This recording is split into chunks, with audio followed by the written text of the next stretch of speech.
오스트리아라고 하는 나라의 수도가 비엔나인데요. 이 비엔나에 가면 임페리얼 박물관이라고 하는 박물관이 있다고 합니다. 이 박물관에는 세계적으로 유명한 그림이 한 장 소장되어 있어서 많은 사람들이 이 그림을 보려고 여기를 오는데, 이 그림은 로마의 황제가 성당에 들어가서 예배를 드리려고 성당에 들어가려고 하는데 주교가 딱 손을 벌리고 막고 서서 그 황제가 성당에 들어오는 것을 못 들어오게 막고 서 있는 그림입니다. 이 그림이 왜 유명하냐면 이 그림은 실제로 있었던 사건을 그려놓았기 때문입니다. AD 390년 데살로니가라고 하는 도시에서 로마에 대한 반역이 일어나서 이제 그 로마에 항거하면서 데모가 일어났습니다. 그러니까 그 당시 로마의 황제였던 네오도시우스 1세가 이 데살로니가 시민 1,500명을 죽여버립니다. 학살합니다. 이것으로 말미암아 로마의 교회가 이 데오도시우스 황제에게 항의를 했고, 그리고 교회가 이 데오도시우스 황제로부터 등을 돌리고 있었습니다. 그런데 이 데오도시우스 황제가 밀라노라고 하는 도시에 갔다가 주일날이 되어서 성전에 가서 예배를 드리려고 가는데 그 성전의 주교가 황제가 못 들어오도록 딱 막고 서 있는 거예요. 이 주교가 누구냐면 암브로시우스라고 하는 아주 세계적으로 유명한 사람인데, 이 사람은 성 어거스틴을 회개시켰던 유명한 사람이에요. 그런데 이 사람이 황제가 이 데오도시우스 황제가 자기 교회에 온다는 말을 듣고 딱 막고 서서 이러는 거예요. 무고한 시민을 학살한 황제는 저희 교회에 와서 예배 드릴 수 없습니다. 안 됩니다. 못 들어갑니다. 딱 막는 거예요. 그러니까 세상에 태어나서 황제로서 처음 당해본 이 데오도시우스 황제가 놀래가지고, 아니 성경에 보면 다윗 왕도 죄를 지었지만 하나님의 성전에 가서 예배를 드렸다. 그런데 왜 못 들어가게 하냐? 그러니까 이 암브로시우스가 이렇게 말을 했다고 그래요. 폐하, 다윗 왕의 범죄를 따라가려고 합니까? 그렇다면 다윗 왕에 대한 참회도 따라가십시오. 그러면 저희 교회에 들어오셔서 예배를 드릴 수 있습니다. 그래서 데오도시우스 황제가 그 자리에서 무릎을 꿇고 참회하고 그 성당에 들어가서 예배를 드린 교회사적으로 유명한 사건이 있는데, 이 사건을 그림으로 그려놓은 거예요. 이렇게 특권을 가진 사람일수록 정말 조심을 해야 하는데, 요즘 우리나라는 특권층 자녀들 때문에 나라가 시끌시끌합니다. 좋은 대학에 갈 수 있도록 상장도 그냥 만들어주고 경력도 만들어주고 서로 자기들끼리 봐주기식으로 자기들만의 세계를 만들어가고 있습니다. 많은 사람들은 조국시 사건을 보면서 저것은 조국시만의 사건이 아니라 저 부류층에 있는 사람들은 대부분이 다 저렇게 살아가고 있을 것이다 라고 생각한다는 사실입니다. 그래서 박지만 씨 사건이나 정유라 사건이나 조국 씨 자녀 사건 다 똑같이 보고 있다는 사실입니다. 다시 말하면 박정희 대통령 때나 지금 문재인 정부나 특권층 사람은 하나도 달라진 것이 있다 없다? 없다는 말입니다. 노블리스 오블리제라고 하는 유명한 말이 요즘 아주 이제 유행을 하다시피 하고 있는데, 이 노블리스 오블리제라고 하는 말은 정확한 해석이 뭐냐? 달걀의 노른자위라는 뜻이에요. 결안의 노른자위. 이 말은 사회적으로 노른자 위치에 있는 사람들이 도덕적으로 똑바로 살아야 한다라는 의미로 쓰는 말입니다. 다시 말하면 사회적으로 노블리스 특권층에 있는 사람들일수록 오블리제 도덕적으로도 올바로 살아야 한다라는 의미로 쓰는 말이에요.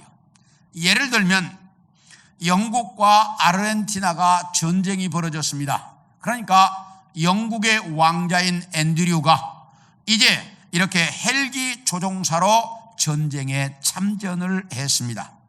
이렇게 되자 왕자도 우리와 똑같이 국방의 의무를 감당하는데 이 나라 국민으로서 당연히 해야 되지 않느냐. 그래가지고 영국의 젊은이들이 다 참여해가지고 아르헨티나와의 전쟁 일주일 만에 딱 이겨버렸잖아요, 영국이. 그러니까 이렇게 사는 걸 노블리스 오블리제라고 말합니다. 그런데 우리나라는 이것과는 정반대로 특권층의 사람들은 특권만 누리고 살려고 합니다. 그래서 쓰는 말이 대한민국의 노블리스들은 특권층에 있는 사람들은 자녀들에게 오블리제 의무를 안 가르친다는 거예요. 그래서 특권만 누릴 줄 알았지 의무를 할 줄 모른다. 그래서 이 나라가 문제다라고 말하고 있는 것입니다. 그런데 오늘 여러분에게 읽어드린 이 본문에 보면 하나님의 사람, 하나님의 자녀가 된 특권을 누리는 우리는 어떻게 살아야 하는가 하는 것이 아주 잘 나타나 있습니다. 그래서 오늘은 임직자 투표를 하는 날, 하나님의 자녀가 된 우리는 이 땅에서 어떻게 살아야 할까? 이것에 대한 말씀을 여러분들과 같이 좀 나누려고 합니다. 첫째, 한번 따라 합시다. 하나님을 사랑해야 한다. 하나님의 사람은 하나님을 사랑할 줄 알아야 한다라고 말합니다. 우리 2절을 같이 읽습니다. 시작. 여호와께서 이르시되 내가 너희를 사랑하노라 하나 너희는 이르기를 주께서 어떻게 우리를 사랑하셨나이까 하는도다. 나 여호와가 말하노라 에서는 야곱의 형이 아니냐 그러나 내가 야곱을 사랑하였고. 여기 보면 하나님께서 이스라엘 백성들에게 내가 너희를 사랑한다. 그러니까 이스라엘 백성들이 하나님이 우리 사랑한다고요? 뭘 어떻게 사랑했습니까? 이러면서 하나님이 사랑한다는 말을 받아들이지 못하고 있습니다.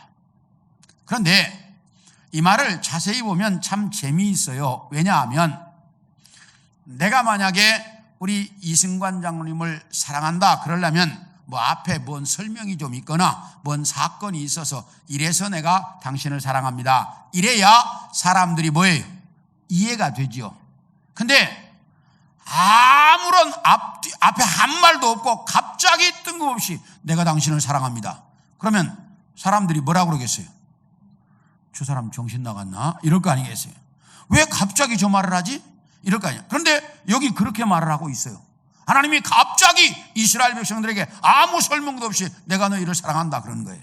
그러니까 이스라엘 백성들이 우리 사랑한다고요? 뭘 사랑하는데요? 이렇게 말하고 있습니다. 그럼 왜 그럴까? 우리 1절을 봅니다. 시작. 여호와께서 말라기를 통하여 이스라엘에게 말씀하신 경고라. 다시 이야기하면 하나님께서 이스라엘 백성들아 내가 지금부터 너희를 좀 책망할 거다 그 말이에요. 내가 너희를 책망할 거다. 그런데 책망하기 전에 뭘부터 시작하냐면 내가 너희를 뭐한다? 사랑한다 이 말부터 하고 시작하는 거야. 그거는 무슨 말이에요?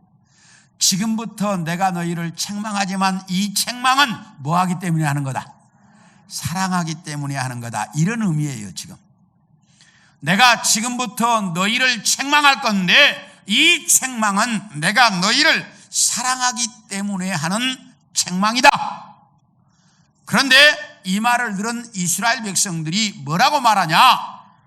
하나님이 우리를 사랑한다고요? 뭘 어떻게 사랑했습니까? 라고 하나님의 사랑을 인정하지 않고 있습니다. 그러면 왜 이스라엘 백성들이 하나님의 사랑을 인정하지 못했을까? 이 말라기라고 하는 선지자는 언제 활동했던 선지자냐면 이스라엘 백성들이 바벨론 포로에서 돌아온 이후에 활동했던 선지자입니다. 제가 여러분들에게 여러 번 말씀을 드렸는데, 자, 저를 좀 보세요. 성경에 보면 이스라엘 백성들이 바벨론 포로로 잡혀가기 이전과 포로에서 잡혀갔다가 돌아온 이후에 이스라엘 나라에는 아주 정확히 달라진 것이 하나 있다라고 말씀을 드렸어요. 그 달라진 것이 뭐죠? 죄송합니다. 내가 이걸 물어봐서 잘못됐어요. 그 달라진 것이 뭐냐면, 포로로 잡혀가기 이전에는 이스라엘 나라를 누가 다스렸어요? 왕이 다스렸죠. 왕이. 그런데 포로로 잡혀갔다 돌아온 이후에는 왕이 있어요? 없어요? 없어요. 그러면 누가 다스려요? 총독이 다스립니다. 총독이. 자, 총독이 다스린다는 말은 무슨 뜻이에요? 아직 이스라엘 나라가 완전하게 독립을 했다 못했다? 못했다는 말입니다. 다시 이야기하면 바벨론 포로에서 돌아와 하나님의 성전도 짓고 예루살렘 성벽도 쌓고 말씀대로 살고 있지만 나라는 바벨론으로부터 완전한 독립이 이루어졌다 안 이루어졌다? 안 이루어졌다는 거예요. 그래서 나라가 독립하기를 기다리는데 나라의 독립이 안 됩니다. 오히려 바벨론의 지배가 더 심각해져 갑니다. 나라는 독립이 안 됩니다. 그런데 엎친 데 덮친 격으로 계속 흉년이 들어가지고 먹고 살기도 어렵습니다. 이렇게 나라는 독립이 안 되지요. 먹고 살기는 힘들지요. 사는 것이 어려워지니까 하나님이 우리를 뭐하지 않는가 보다, 사랑하지 않는구나 라고 이스라엘 백성들이 생각하고 있었다는 거예요. 이렇게 하나님의 사랑을 의심하니까 하나님께서 이렇게 말합니다. 이스라엘아, 야곱과 에서 쌍둥이 형제가 있었는데 그 중에 내가 야곱은 사랑했고 에서는 미워했다. 이렇게 대답을 하십니다. 아니, 이게 무슨 말일까? 아니, 하나님이 우리 언제 사랑했습니까? 그러니까 내가 야곱은 사랑했고 에서는 미워했다. 이게 왜 이렇게 하나님이 대답하실까? 그 이유가 뭐냐면 야곱은 분명히 하나님이 뭐 한다고? 사랑한다고 말씀하셨어요. 그런데 하나님이 사랑했던 야곱이라고 해서 고난이 있었어요? 없었어요? 어마어마한 고난 속에서 살았습니다. 그 장자권, 아버지를 속이고 형을 속이고 장자권을 가로챈 것 때문에 죽이려고 하니까, 형이 죽이려고 하니까 나라로 도망갔습니다. 거기서도 또 죽이려고 하니까 이제 어쩔 수 없이 고향으로 돌아가야 되는데 고향으로 돌아가자니 형이 죽이려고 하고 여기서 살자니 외삼촌이 죽이려고 하고 오도 가도 못하는, 그래서 일평생을 불안과 초조 속에 살았던 사람의 일생이 누구예요? 야곱이었습니다. 이 말은 하나님이 이렇게 말씀하시는 거예요. 이스라엘 백성들아, 내가 야곱을 사랑했다. 그러나 야곱의 일생에도 고난이 있었다 없었다? 있었다. 그럼 고난이 있다고 해서 내가 야곱 사랑하지 않는 거? 아니다. 내가 사랑했지만 야곱에도 고난이 있었다. 너희가 지금 나라가 독립이 안 되고 지금 먹고 살기가 힘든다고 하니까 내가 너희를 사랑한다는 말을 의심하는데, 너희에게 이런 고난이 있어도 나는 너희를 뭐한다? 사랑한다. 하나님께서 이렇게 말씀하시고 있습니다. 우리 함께 히브리서 12장 8절을 보겠습니다. 시작.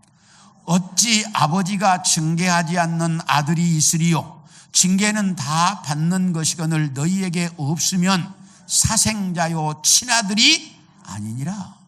하나님 뭐라고 하냐? 아들은 아버지가 다 징계한다는 거예요. 만약에 징계가 없다면 그건 뭐가요? 친아들이 아니라는 거예요. 내가 너희를 사랑하기 때문에 너희에게 뭐도 준다? 징계도 한다 라고 말씀합니다. 그런데 하나님이 이렇게 말씀하시지만 이스라엘 백성들은 사는 게 어려워지고 힘들어지니까 하나님의 사랑을 못 믿는 거예요. 그래서 하나님의 사랑을 부정해요. 이때 하나님이 뭐라고 말씀하자? 호세아서 3장 1절과 2절을 봅니다. 시작. 여호와께서 내게 이르시되 이스라엘 자손이 다른 신을 섬기고 건포도 과자를 즐길지라도 여호와가 그들을 사랑하나니 너는 또 가서 타인이 사랑을 받아 음녀가 된 그 여자를 사랑하라 하시기로. 여기 무슨 말이냐면 이런 얘기예요. 어느 날 하나님께서 호세아 선지자에게 이렇게 말합니다. 호세아야, 너 저 음란한 여자 고멜과 결혼해라. 호세아가 마음이 안 들었지만 하나님의 명령이라 결혼을 했어요. 그래서 결혼해서 사는데 아들을 하나 낳고 딸 하나 낳았어요. 근데 어느 날 도망가 버렸어. 집어릇 뭐 한다고? 집어릇 개 못 주고 또 딴 놈하고 눈 맞아갖고 도망가 버린 거야. 근데 하나님이 뭐라고 말씀하시냐면 호세아야, 너 돈 싸들고 가서 고멜 사와라 이러는 거야. 제가 이 호세아서를 읽을 때마다 머리로는 이해가 되는데 가슴으로는 못 받아들이겠어요. 만약에 저에게 음란한 여자와 결혼해라, 그런 그것도 어려운데 바람 나갖고 도망간 여자 다시 돈 주고 사와라 그러면 이걸 할 수 있겠냐 그 말이야.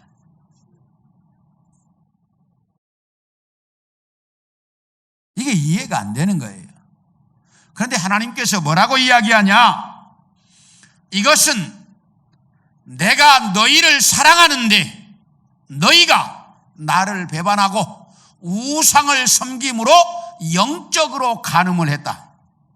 그래서 너가 너희를 돈 주고 사다가 다시 데려놔두면 너희가 또 도망가고 돈 주고 사다 하면 또 도망가고 너희가 그런다. 이걸 지금 가르쳐주고 있는 말씀입니다. 이렇게 하나님은 우리를 사랑하고 있는데 우리는 이 세상을 살아가다가 내 맘대로 일이 안 되고 내 뜻대로 안 되고 내게 어려움이 닥치고 고난이 닥치면 하나님의 사랑을 뭐 한다는 거예요? 의심한다는 거예요. 이렇게 사는 게 우리의 모습이라는 거예요. 어떤 목사님이 써놓은 글인데요.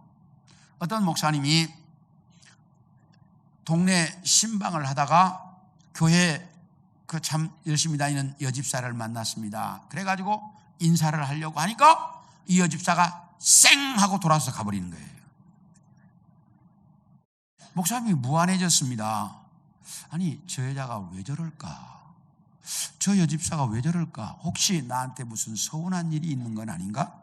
이런 생각이 들었습니다. 그래가지고 교회 와서 그 여집사님을 만났습니다. 그래서 집사님 혹시 나한테 무슨 서운한 일이 있어요? 라고 목사님이 물었습니다. 그랬더니 그 여집사가 목사님 혹시 지난번 우리 동네에서 저 만났을 때 제가 모른 척하고 지나간 것 때문에 그렇죠? 예, 그래요.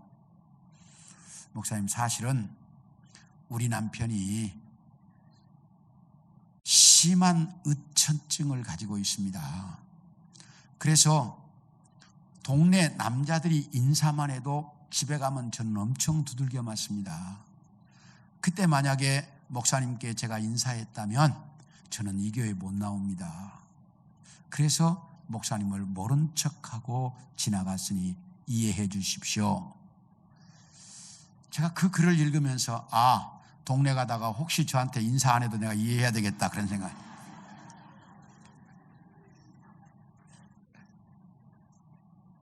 아니 그렇게 의심을 하면 어떻게 살겠냐 그 말이야. 그런데 우리는 하나님의 사랑을 의심한다는 거예요. 우리는 그렇게 하나님이 나를 사랑하는데 하나님이 나를 얼마나 사랑하느냐 자기 아들보다 더 사랑해서 자기 아들을 나를 위해 십자가에 죽이기까지 사랑하셨는데, 하나님은 그렇게 나를 사랑하고 있는데, 그런데 우리는 그 하나님의 사랑을 의심한다는 거예요. 하나님의 사람이란 이 하나님의 사랑을 똑바로 알아야 돼. 그리고 그 하나님의 사랑을 알고 그 하나님의 사랑 앞에 감사할 줄 알아야, 그 사랑을 받을 줄 알고 나도 하나님을 사랑할 줄 알아야, 그래야 하나님의 사람이 될 수 있다라고 말합니다. 오늘 이제 이 투표를 받아서 일꾼이 되는 사람들이나 우리 성도들 모두가 이렇게 하나님을 사랑하는 자들이 되어질 수 있기를 축원합니다. 둘째로 따라합시다. 하나님을 존귀하게 할 줄 알아야 한다. 자, 우리 6절을 봅니다. 6절, 본문 6절입니다. 예. 어디 갔어요? 네, 시작.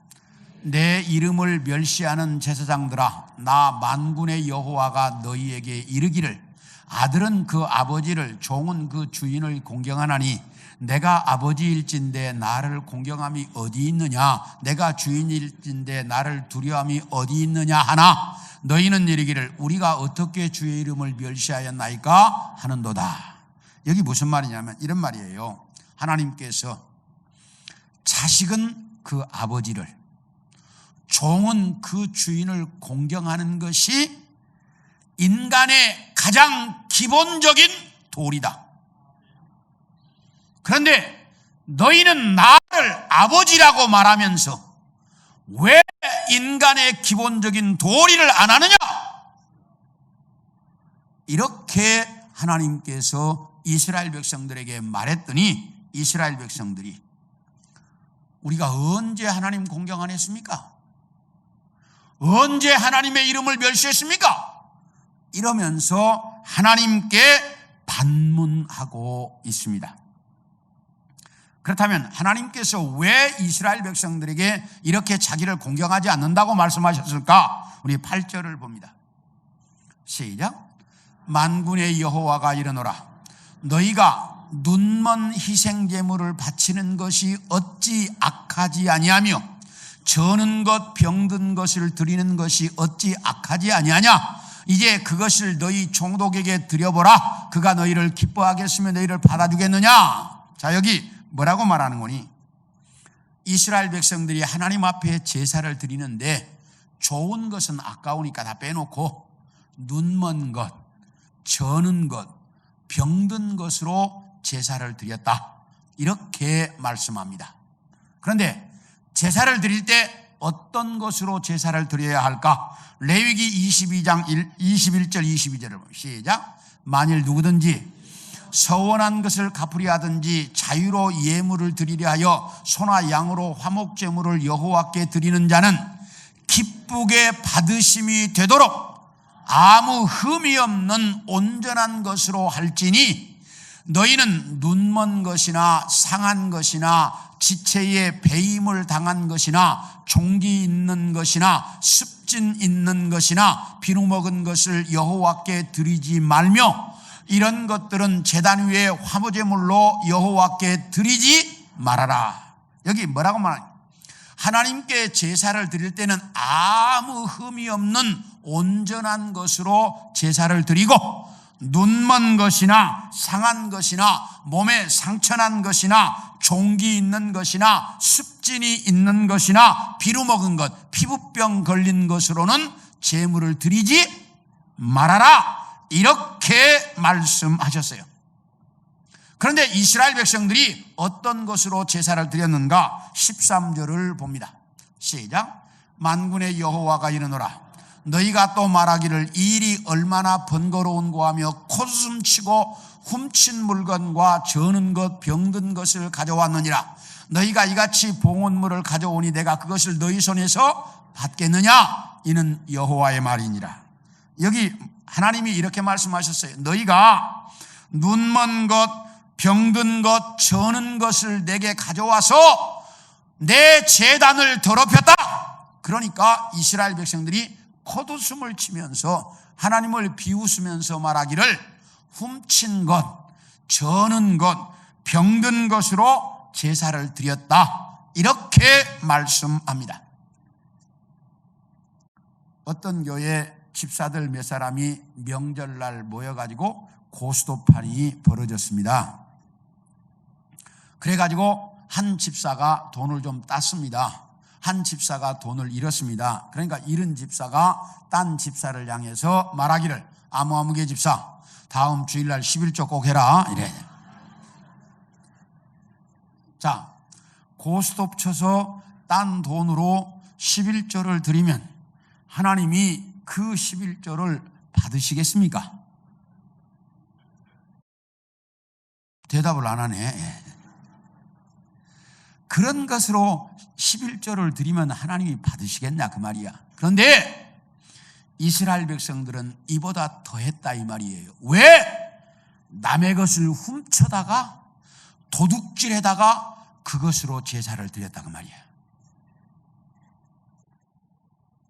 남의 것 도둑질에다가 그것으로 드리는 제사를 하나님이 받으시겠느냐? 라고 말씀하셔요. 그런데 또 뻔뻔하게 그렇게 훔친 것 가져다가 제사를 드리면서 뭐라고 말하냐? 하나님, 우리 소원을 들어주십시오라고 기도한다, 그 말이야.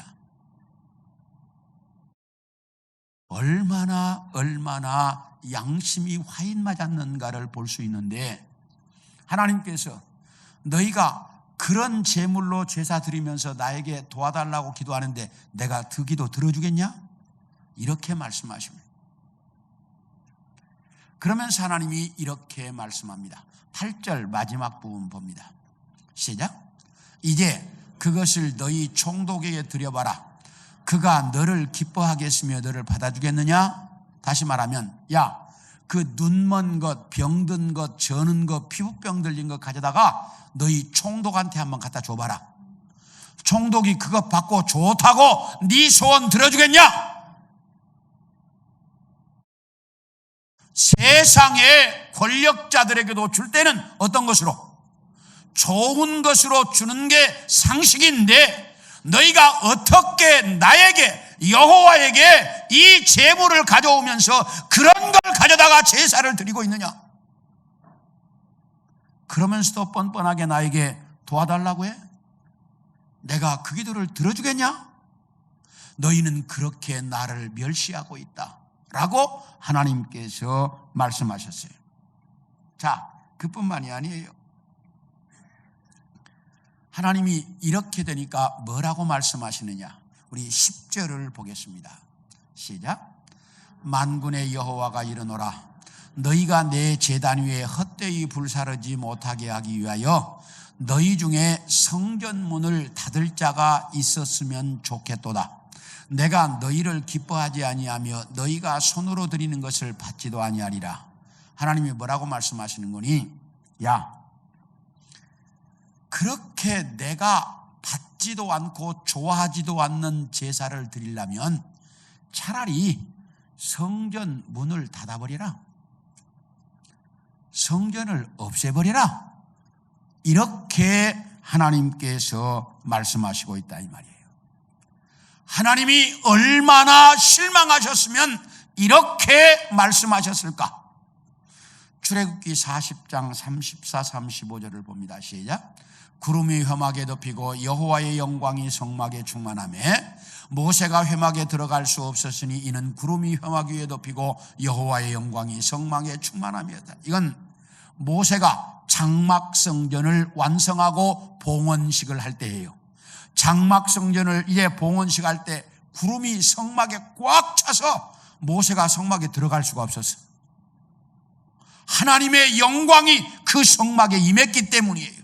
그뿐만이 아닙니다. 열왕기상 8장 10절과 11절을 봅니다. 시작. 제사장이 성소에서 나올 때에 구름이 여호와의 성전에 가득하며 제사장이 그 구름으로 말미암아 능히 서서 섬기지 못하였으니 이는 여호와의 영광이 여호와의 성전에 가득함이었더라. 이것은 솔로몬이 성전을 짓고 솔로몬 성전 봉헌식을 할 때예요. 그때에도 하나님의 구름이 확 차가지고 제사장들이 성전에 들어갈 수가 없었어요.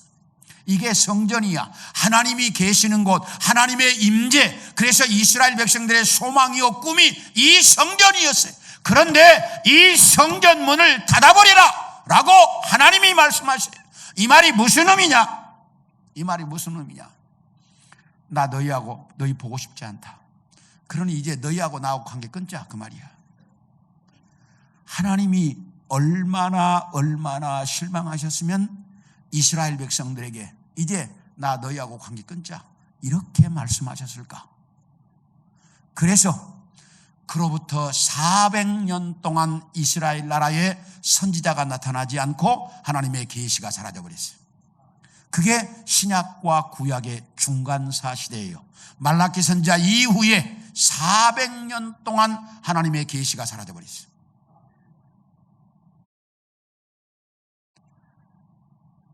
이렇게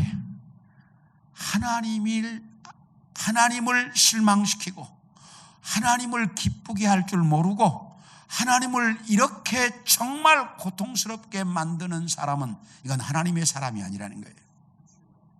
하나님의 사람은 어떤 사람이냐? 하나님이 기쁘시게 하고 하나님을 존귀하게 만들어서 하나님과의 관계가 돈독해지게 만들어가는 게 하나님의 사람이라는 거예요. 이제 우리 성도들은 이 땅에서 사는 날 동안 이렇게 하나님과의 관계가 더 돈독해져 갈 수 있기를 축원합니다. 마지막으로 따라합시다. 잘못 갔으면 돌아올 줄 알아야 한다. 자, 우리 말라기 3장 7절을 보겠습니다. 자, 시작. 만군의 여호와가 이르노라. 너희 조상들의 날로부터 너희가 나의 규례를 떠나 지키지 아니하였도다. 그런즉 내게로 돌아오라. 그리하면 나도 너희에게로 돌아가리라 하였더니 너희가 이르기를 우리가 어떻게 하여야 돌아가리까 하는도다. 여기 무슨 말씀이냐면 하나님이 이렇게 말씀하셔요. 이스라엘 백성들아, 너희가 내 말대로 살지 않았다. 그러니 이제 돌아와서 내 말대로 좀 살아라.